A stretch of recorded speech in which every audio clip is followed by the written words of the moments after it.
नमस्कार, बहुत स्वागत है आप सभी का। आप देख रहे हैं इंडिया न्यूज़ का डिजिटल प्लेटफॉर्म। आपके साथ मैं हूं विवेक पांडे।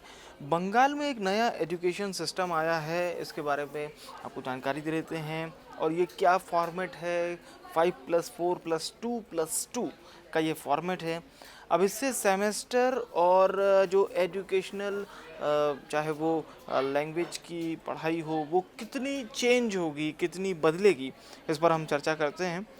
तो बाकायदा पश्चिम बंगाल शिक्षा विभाग ने स्कूली शिक्षा के लिए 5+4+2+2 ये फॉर्मेट है और इसको जारी रखने की एक अधिसूचना जारी की है।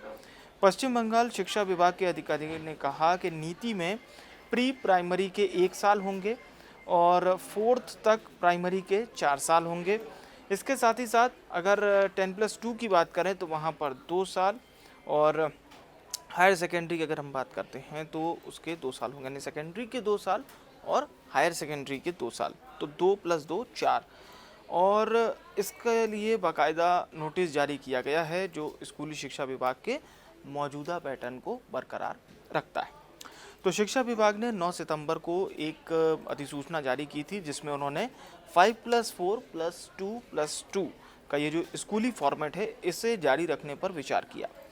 राज्य सरकार पश्चिम बंगाल राज्य में सभी छात्रों के लिए उच्च स्तर की शिक्षा सुनिश्चित करने के लिए प्री प्राइमरी से लेकर हायर एजुकेशन लेवल तक अपनी मौजूदा शिक्षा प्रणाली को फिर से लागू करने की आवश्यकता पर विचार कर रही थी।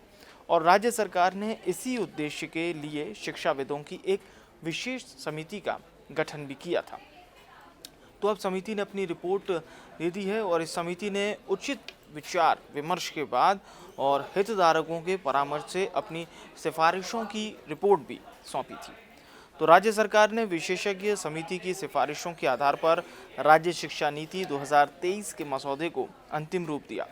राज्य कैबिनेट ने 7 अगस्त की अपनी बैठक में राज्य शिक्षा नीति 2023 को भी मंजूरी दी है और इसीलिए राज्य शिक्षा नीति 2023 को अब तत्काल प्रभाव से इस अधिसूचना के साथ संलग्न करके अधिसूचित किया जाता है। तो ये स्टेट एजुकेशन पॉलिसी का 5+4+2+2 का फॉर्मेट है जो कि हमने आपको बताया, और अब इस तरह से पश्चिम बंगाल में शिक्षा दी जाएगी।